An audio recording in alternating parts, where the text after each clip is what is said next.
Hey guys, I'm Jacob, and welcome back to Real Talk Reviews, Borderlands 3.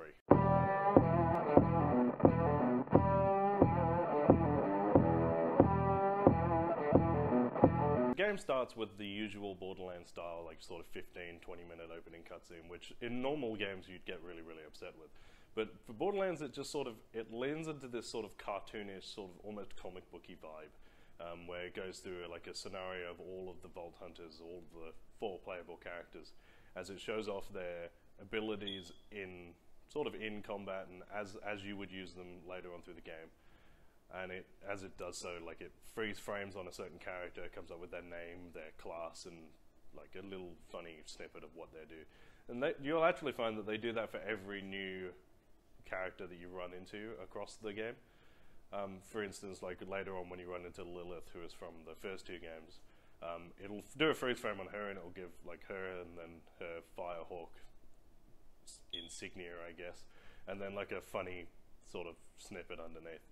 And once you've gone through the whole intro, which it does drag a little bit. I'm not gonna lie. Like there's probably 3 to 4 minutes at the beginning. Where it follows a psycho walking down the street, and then like it's kind of funny because you get this whole, like, he sees a skag, which are these little sort of alien dog things that they have, and it's sort of like it starts to chase him, and he draws his machete thing, and he's like, oh, I'm gonna fight it, and then he gets hit by a car, and that's a very Borderlands sense of humor, and it just sets you up for the way this game is going to play, because they really lean into that sort of unnecessary, sort of dark, bloody, visceral humor that you'll find in almost B-grade action movies. It's very sort of like Tropic Thunder style, like that was unnecessary, but I love it. So I'm playing it co-op at the moment with my brother, and so we've got, I think I'm Zane, who's your he's your shit-talking Irishman character, and he has his own abilities where he can like summon a drone and he can create a clone of himself and a shield. He's very much like a defensive, sort of extremely long range or like up close fighter. And the guy I'm playing it with, my brother, he's playing as Flak, who is like the robot. He's the Beast Master, and it's interesting because he can summon 3 different animals that you've spent the last 2 or 3 games fighting, and each one gives him a specific boost. And the way they've molded the characters and their abilities is, it doesn't really matter which characters you play as, whether you play as one or whether you play as all of them, like in a group of 4. They powers simultaneously help the player that they're playing as and everybody else in the team, and you can upgrade them in different ways to, you know, like either benefit the team as a whole or benefit yourself, which really leans into, this game is designed to play in a group or on split screen or online with like friends or family or just people you only talk to online. Therein lies the problem, is that at the moment, as of recording, 2K has come out and admitted that this is a problem. The split screen has some serious frame rate issues. So every time you enter a conversation, a map, or your menu for upgrading skills, or a character appears, the game just stops.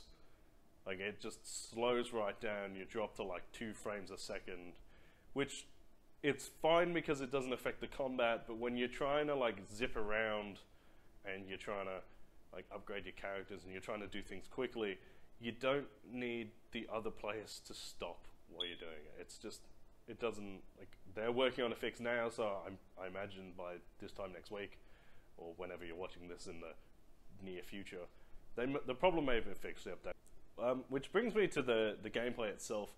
So, for those of you who are fans of the series, you'll know that Borderlands is very like a run and gun series. It's designated as a shoot looter, which is it's a first-person shooter game with an emphasis on constantly picking up new guns and upgrading your stuff and shield and different mods for your character and changing your outfit. And like you can even pick a nickname for your character. and so the characters in game will only ever refer to your character as their name, which is Zane, Flakamara, or Mosey, and which is fine. But like when you hover over the characters' names, it'll pop up online, which is hilarious. So I've because they've added this new character mod where instead of picking a color scheme, you can actually pick an outfit and then put your own color scheme on it. So I've gone for the classic green and purple Joker look, and I've named myself Joker because I'm hilarious. And my brother's done something stupid. But it's designed to be a like a fast-paced shooter, but in the others, it drags a little bit. Like you don't move around without a vehicle as fast as maybe you could be, and like it can feel a bit blocky and chunky. It's completely cleaned up in this game. Like you're running around, jumping, you can slide, you can like parkour up stuff. Not like ridiculous. I'm not talking like Brink.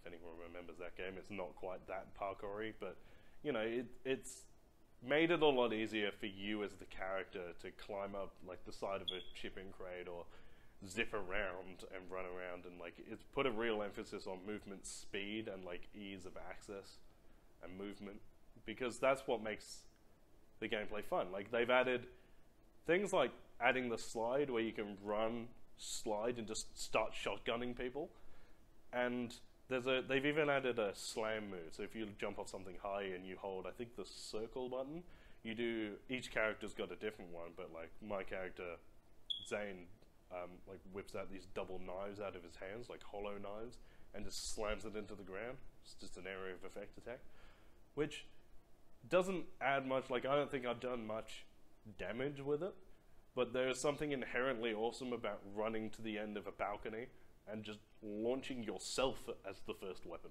against the enemy, which is just fantastic. The other things they've upgraded the graphics a lot, so it's never going to look realistic. It's very comic booky in nature. The artwork it's almost like it's pulled directly out of a comic book. If you've not seen like gameplay of it, it's very Into the Spider-Verse style animation, and it lends itself to that, but they've just cleaned it up. Like it's very, everything's highlighted. It looks like everything is as a hand-drawn character on a comic book panel with like a black sort of outlining, and everything stands out. It's a beautiful, beautiful looking game. So if you've not gone out and bought the game, I highly recommend it, especially if you're a massive online player. If you've been playing Apex, this is definitely the game for you. If you're a fan of the previous 3 Borderlands games, this is the best one I've played so far. They've even increased the humor, and they've just really lent into the sort of that meme culture, and they've pulled basically every joke out of the internet from the last 2 or 3 years, and they've added it just to keep it relevant and hilarious. So they've increased, like, it's very accessible, the gameplay's a lot cleaner, the humor's hilarious, the characters work better together, and they don't take itself too seriously. So it's, what you see is definitely what you get. You're not gonna see a bunch of ridiculous stuff in cutscenes and then not be able to do any like ridiculous stuff. So overall, I would give it a definite 4. I've not finished the storyline, so I don't know how the story is going to play out.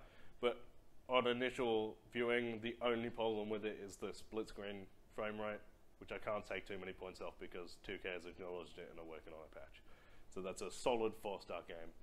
If you want to see any more of our reviews, just head to our YouTube channel. You can follow me at Review by Lurch, and keep it real. Stay sexy.